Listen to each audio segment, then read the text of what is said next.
Hi everyone, another round of earnings reports have come out, so today we're going to do a stock analysis on Square, ticker symbol SQ, which just reported earnings this afternoon. Welcome to YCG, where we help your capital grow so you can achieve your financial goals. If that's something that interests you, then hit that subscribe button and the bell notification so that you don't miss a thing. I'm Will Kruger, CEO here at YCG. Okay, so with that, let's dive into an analysis on Square, ticker symbol SQ. Should you buy, hold, or sell this stock? That's the question we're going to look at now. Many of you already know what Square is, but for those of you who don't, Square is a commerce ecosystem where it enables its sellers to start and run and grow their businesses. It combines software and hardware to enable sellers to turn mobile devices and computing devices into payments and points of sale solutions. You've probably used or seen Square solutions at restaurants and a host of other stores. Okay, so let's get into this. We use a program called Refinitiv, just a great source of information that we can look at a company's information very, very quickly. Today, rough day with Square, closed at $256.59. It was down 4.286%. We've already explained what the business is and what they do. Current market cap is at $115 billion. Great performance with in the last year. Down at the bottom of the pandemic, it was at $40 a share. And just in the last year, we've seen explosive growth in the stock price, over 200%, about 17.9% on a year-to-date basis.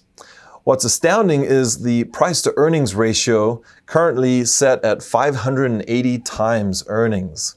So with this table right here, I really like this, the way that Refinitiv shows this. It shows information, key ratios based on fiscal year, and you can also change it to calendar year. So you got to be aware of that. If I switch it here to the calendar year, let's take a look at some of these ratios. So enterprise value over revenue, 2019 was about 5 times.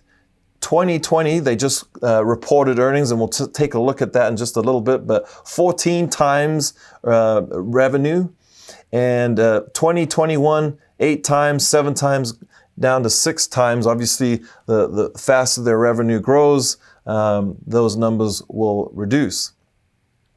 PE, again, about 223 times forward-looking in 2021, and coming down at 140 to 94 times in 2023.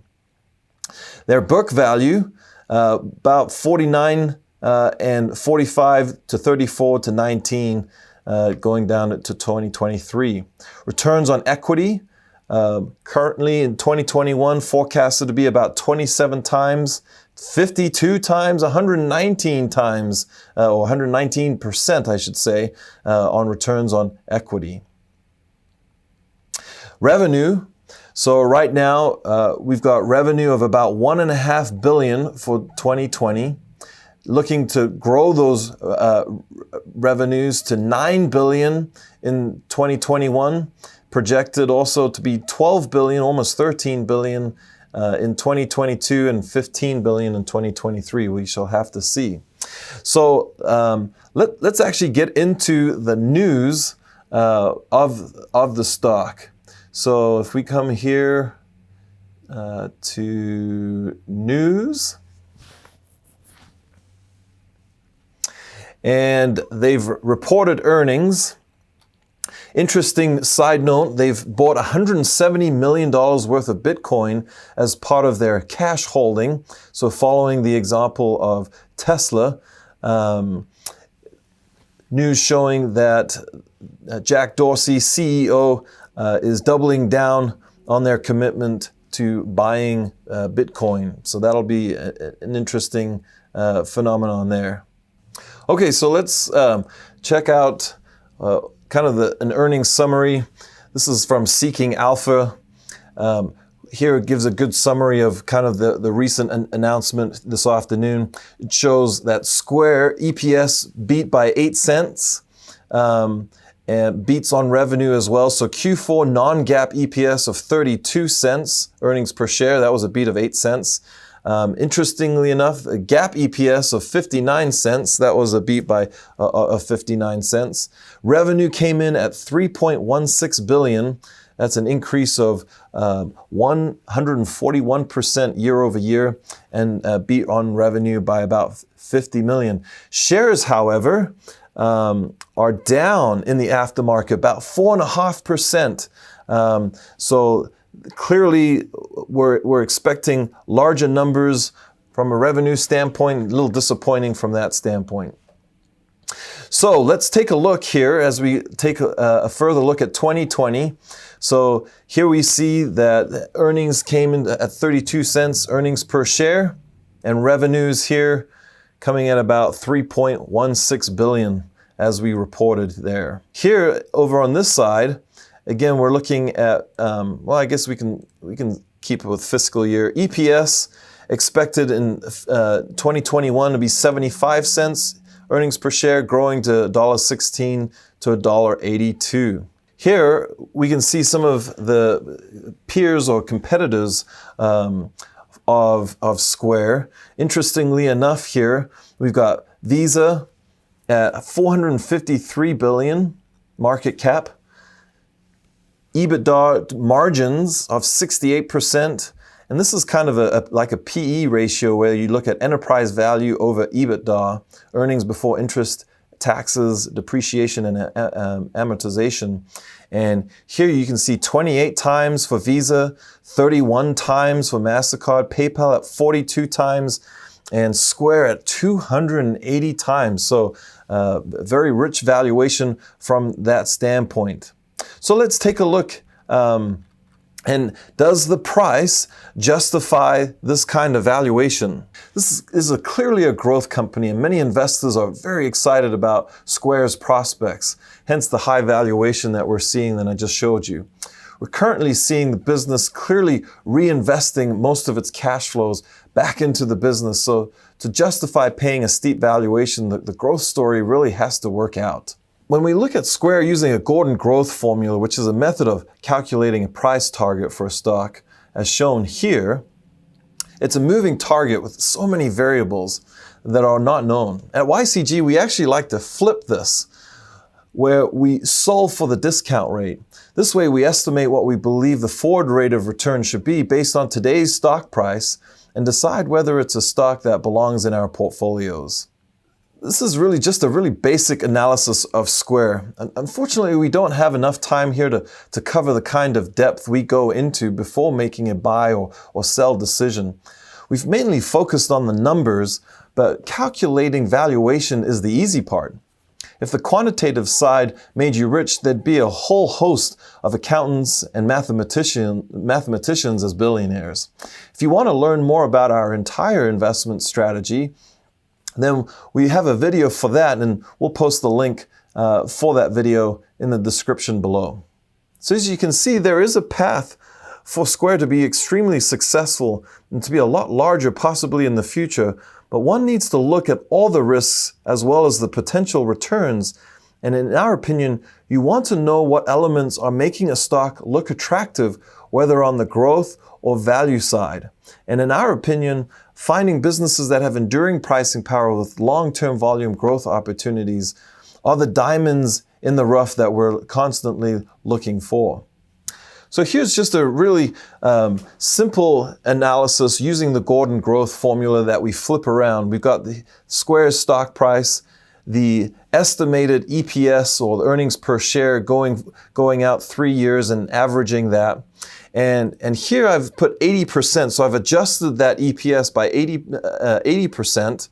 Not all free cash flow or that cash flow that's going to yield from Square is going to get paid out to shareholders. We're really trying to calculate a shareholder yield here. And frankly, this 99 cents EPS, frankly, they could expend all of that on acquisitions or CapEx, maintenance in disguise. So again, that's where the quantitative and qualitative really meet.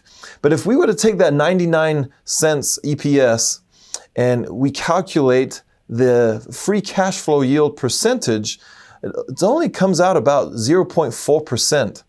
And we've done a lot of work on terminal growth rates. And yes, a company could be growing very quickly, like 40% returns like we see with Square. But over time, the company gets larger and larger and it becomes more difficult to repeat those types of growth rates. And so growth rates come down, and we've noticed that over a 50-year period or even further out, terminal growth rates, if the company's still around, kind of really approaches that 5% return. So if we're investing in stocks for the long term, it's important to kind of be conservative with your growth prospects.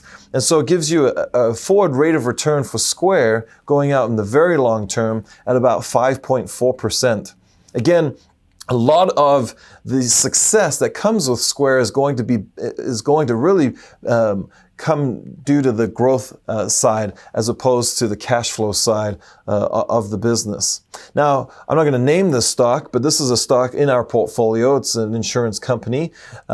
Forward expected EPS is about $5.95. And if we apply the same metrics, 80% payout, I actually think it pays out more than that. We adjust it to $4.76. That gives us a shareholder yield of 5.3%. And if we tack on that 5% growth, gives you a forward expected return of 10.3%.